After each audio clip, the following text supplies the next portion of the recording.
Welcome to The Explainer. Today we're tackling a guy whose very name is basically a synonym for relentless, world-altering ambition. I'm talking, of course, about Alexander the Great.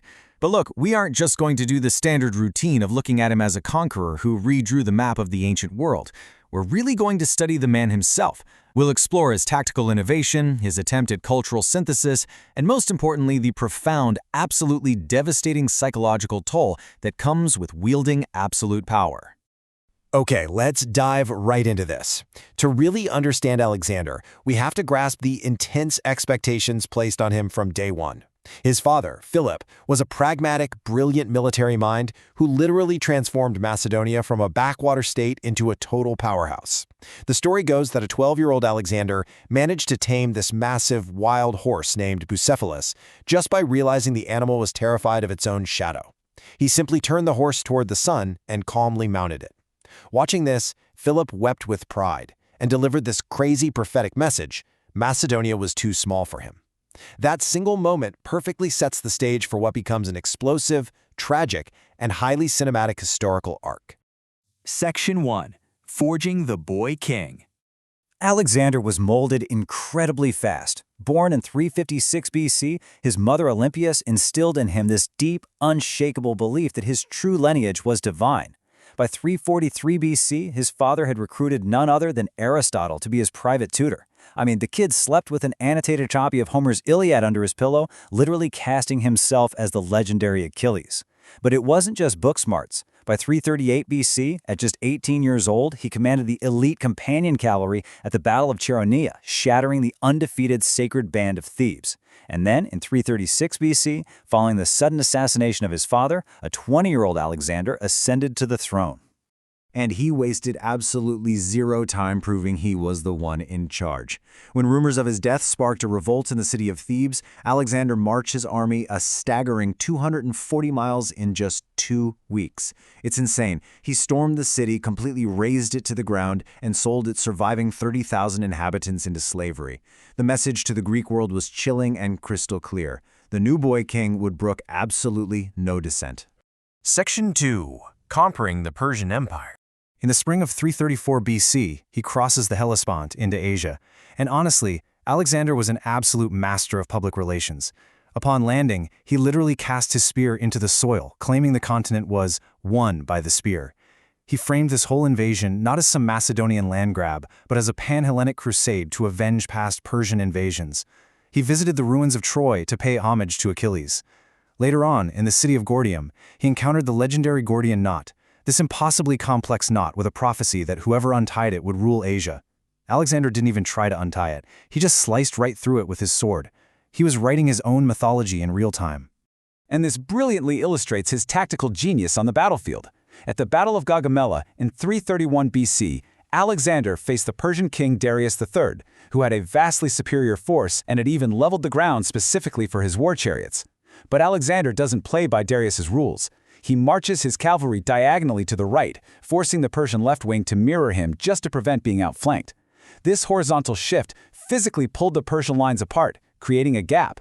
In a split second, Alexander formed a massive wedge with his elite cavalry and charged directly into that gap, straight at Darius. The Persian center collapsed into utter chaos, and Darius fled. But you know, Alexander's victories weren't always just about quick tactical strikes. They required sheer, unbelievable willpower. Take the ancient island fortress of Tyre. It sat half a mile off the coast, surrounded by massive stone walls rising straight out of the sea. The Tyrians thought they were completely invincible. But Alexander spent 7 agonizing months under constant fire, building a massive 200-foot-wide stone mole, basically a land bridge, right through the ocean to reach them. Once his siege towers finally reached the walls, he slaughtered or enslaved the entire population. It was a terrifying, awe-inspiring display of logistical willpower. This unstoppable momentum eventually led him into Egypt, where he was welcomed as a liberator and crowned pharaoh. But a huge, pivotal psychological shift happened right here. He made a grueling desert trek to the Oracle of Ammon. When he arrived, the high priest greeted him, and whether it was a mispronunciation or a deliberate proclamation, the priest called him, "Oh, son of Zeus."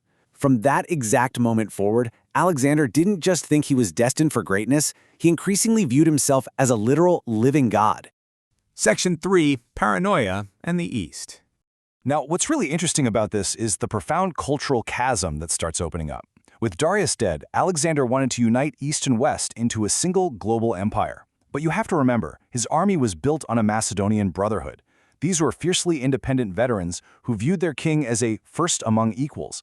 Alexander, however, began adopting the customs of the Persian absolute monarchy, acting much more like a divine king surrounded by extremely strict court etiquette. The real flashpoint for this friction was Proskynesis. Alexander demanded his men perform this traditional Persian act of bowing flat on the ground before him. Now, to a Persian, this was just standard political respect. But to a Greek or Macedonian, you only bowed like this to the gods. By demanding this single act of submission, Alexander deeply alienated his senior officers. They felt the boy king they had bled for was mutating into an oriental despot. This cultural friction bred intense paranoia, which resulted in some truly devastating purges. He had his top cavalry commander, Philotas, executed on rumors of a conspiracy, and then actually sent assassins to murder Philotas' father, his most loyal veteran general, Parmenion. He had royal pages stoned to death, and his own historian Callisthenes died in chains. But the absolute worst tragedy was Cletus the Black. This was the man who had literally severed a Persian's arm to save Alexander's life at the Granicus River. During a drunken argument where Cletus was mocking his divine claims, an enraged Alexander snatched a pike and ran him right through. The remorse was so heavy, so crushing, that Alexander locked himself in his tent for 3 days, just weeping and refusing to eat. Section 4. Mutiny at the Edge. Look, human endurance has a hard limit. 17,000 miles marched over 8 years. Try to picture it. His men were standing in the torrential, relentless downpours of the Indian monsoon. Their armor was rusting, their clothes were literally in rags. They had just fought a terrifying battle against 200 massive war elephants at the Hydaspes River, and now they're hearing rumors of even larger armies waiting for them across the desert. Finally, at the banks of the Hyphasis River, the army staged a silent mutiny. They just refused to march any further. Alexander was furious, promising them the world, but his veteran commander Conius stepped up and delivered this heartbreaking plea. If there is one thing above all others a successful man should know, it is when to say, "Hold, enough. Go back, see your mother, return to the home of your fathers." Alexander sulked in his tent for days, but eventually he had to concede. The conqueror of the world was finally conquered by the resolve of his own men. The return journey, however, was an absolute nightmare. Alexander chose to lead his main force through the Gedrosian Desert. It was a barren wasteland of shifting dunes and blistering, unbearable heat. 12,000 soldiers perished here, more than in any of his battles. Yet it also produced a moment that deeply humanized him. When a soldier found a tiny trickle of water and brought it to the parched king in a helmet, Alexander looked at his exhausted men, thanked the soldier, and then poured the water right into the sand.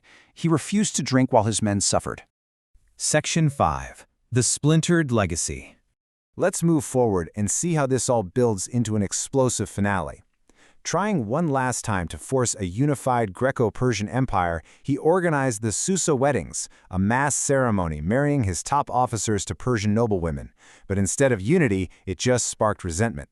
When he tried to discharge his older Macedonian veterans at Opus and replace them with Persian troops, the veterans mutinied again, literally shouting at him to go campaign with his father Ammon.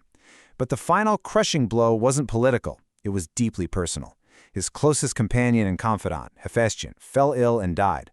Alexander's grief was monumental, bordering on total madness, and his own physical health, battered by years of severe wounds and heavy drinking, began to rapidly fail. In the spring of 323 BC, after a night of heavy drinking in Babylon, a 32-year-old Alexander collapsed with a violent fever. Over 11 agonizing days, he lost his ability to move and speak.